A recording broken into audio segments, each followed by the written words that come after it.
ನಿಮ್ಮೆಲ್ಲರಿಗೂ ಅದ್ಭುತ. ನಾವು ಇದು ಒಂದೇ ಜನಾಂಗಕ್ಕೆ ಸೀಮಿತ ಅಲ್ಲ, ಹಿಂದೂ ಮುಸ್ಲಿಂ ಭಾಯಿ ಅನ್ನೋದು ಎಲ್ಲಿ ಸಾಕ್ಷಿ ಆಗ್ಯದ ಅಂತಂದ್ರೆ ಅದು ಬಸವ ಕಲ್ಯಾಣದಾಗ ಆಗ್ಯದ ಅಂತೇಳಿ ನಾವು ನೀವು ಹೆಮ್ಮೆಯಿಂದ ಹೇಳಬೇಕು. ಇದು ಒಂದೇ ವರ್ಷ ಅಲ್ಲ, ಪ್ರತಿ ವರ್ಷ ಪ್ರತಿ ಜಿಲ್ಲೆಯಲ್ಲೂ ಪ್ರತಿ ತಾಲೂಕಿನಲ್ಲೂ ಕೂಡ ಕುರಾನ್ ಪ್ರವಚನ ಎಲ್ಲರಿಗೂ ತಿಳಿಸಬೇಕು.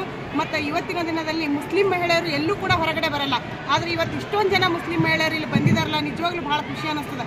ಬರೀ ಕುರಾನ್ ಪ್ರವಚನಕ್ಕಲ್ಲದೆ ಒಳ್ಳೆಯ ಸಂದೇಶಗಳು, ಒಳ್ಳೆಯ ಕೆಲಸಗಳು ಎಲ್ಲೆಲ್ಲಿ ನಡೀತದಲ್ಲ, ಮುಸ್ಲಿಂ ಮಹಿಳೆಯರು ಕೂಡ ಹೊರಗೆ ಬಂದು ಎಲ್ಲ ಒಳ್ಳೆಯ ಕೆಲಸಗಳಲ್ಲಿ ಭಾಗಿಯಾಗಬೇಕಂತ ಹೇಳಿ ನಾನು ಕಳಕಳಿಯ ಮನವಿ ಮಾಡ್ತೀನಿ. ಇವತ್ತಿನ ಪ್ರವಚನದಲ್ಲಿ ಒಂದು ಮಹಿಳೆಯರಿಗೆ ಮಕ್ಕಳ ಪ್ರವಚನ ನಡೆಯಿತು. ಮಹಿಳೆಯರ ಬಗ್ಗೆ ಎಷ್ಟೊಂದು ದೌರ್ಜನ್ಯಗಳನ್ನು ನಡೀತಾ ಇದೆ ಅಂತ ನೋಡ್ತಾ ಇದ್ದೀವಿ. ಅದು ಬಸವ ಕಲ್ಯಾಣದಲ್ಲಿ ಕೂಡ ನಡೀತಾ ಇದೆ.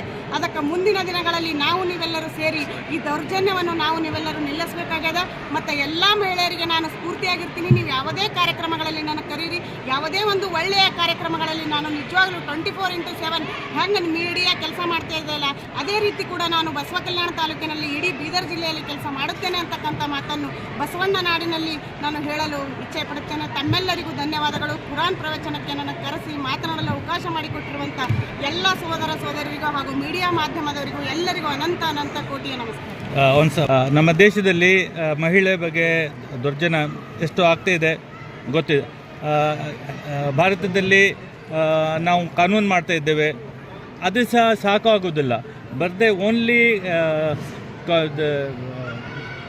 ಇದು ಕಾನೂನು ಮಾಡೋದು ಅದೇ ಸೊಲ್ಯೂಷನ್ ಅಲ್ಲಾದರೆ ಈ ಥರದ ಪ್ರೋಗ್ರಾಮ್ ಇದ್ದರೆ ಅವೇರ್ನೆಸ್ ಬಂದು ಅದು ಇದು ಆಗಬೇಕು. ನಾವು ಬರೀ ಕಾನೂನು ಮಾಡಿದ್ರೆ ಇದು ಒಳ್ಳೇದಾಗೋದಿಲ್ಲ. ನಾವು ಜನರು, ನಮ್ಮ ಹೆಣ್ಮಕ್ಳು ಕೂಡ ಸ್ವಾಭಿಮಾನದಿಂದ ಓಡಾಡಬೇಕು ಅಂತಂದರೆ ನಾವು ಹೆಣ್ಮಕ್ಳು ಕೂಡ ಒಂದು ಒಳ್ಳೆಯ ರೀತಿಯಿಂದ ಬಟ್ಟೆಗಳನ್ನು ಧರಿಸಬೇಕು. ಇವತ್ತು ನಾವು ಮೀಡಿಯಾ ಮುಖಾಂತರ ನಂಗೆ ಹೇಳಕ್ಕೆ ಭಾಳಷ್ಟು ನಾಚಿಕೆ ಆಗ್ತಾ ಇದೆ. ಇವತ್ತು ಮಹಿಳೆಯರು ಏನು ಮಾಡ್ತಾ ಇದ್ದಾರೆ, ಚಿಕ್ಕ ಬಟ್ಟೆಗಳನ್ನು ಹಾಕೋದಾಗಲಿ, ಬೇರೆ ಕಡೆ ಓಡಾಡೋದಾಗಲಿ ಈ ರೀತಿ ಮಾಡ್ತಾ ಇದ್ದಾರೆ. ಬರೀ ಕಾನೂನು ಸುವ್ಯವಸ್ಥೆ ಅಲ್ಲ, ನಾವು ಕೂಡ ಜಾಗೃತರಾಗಬೇಕು. ಇಂಥ ಪ್ರವಚನಗಳು ಕೂಡ ಎಲ್ಲ ಮಹಿಳೆಯರು ಕೇಳಬೇಕು. ಪ್ರತಿ ತಿಂಗಳು ಪ್ರತಿ ವರ್ಷ ಇಂಥ ಕೆಲಸಗಳು ಎಲ್ಲ ಕಡೆ ನಡಿಬೇಕು ಅಂತಕ್ಕಂಥ ಮಾತನ್ನು ಈ ಸಂದರ್ಭದಲ್ಲಿ. ಅಲ್ಲ, ಮನುಷ್ಯ ಕೊಡೋದು ಕಾನೂನು, ಸೃಷ್ಟಿಕರ್ತನ ಕೊಟ್ಟೋದು ಕಾನೂನು, ಮನುಷ್ಯರಿಗೆ ಯಾವುದು ಒಳ್ಳೆಯದು? ನಾವು ಸೃಷ್ಟಿಕರ್ತ ಏನು ಕೊಟ್ಟಿದ್ದಾನಲ್ಲ ಅದೇ ಕಾನೂನು ಒಳ್ಳೆಯದು.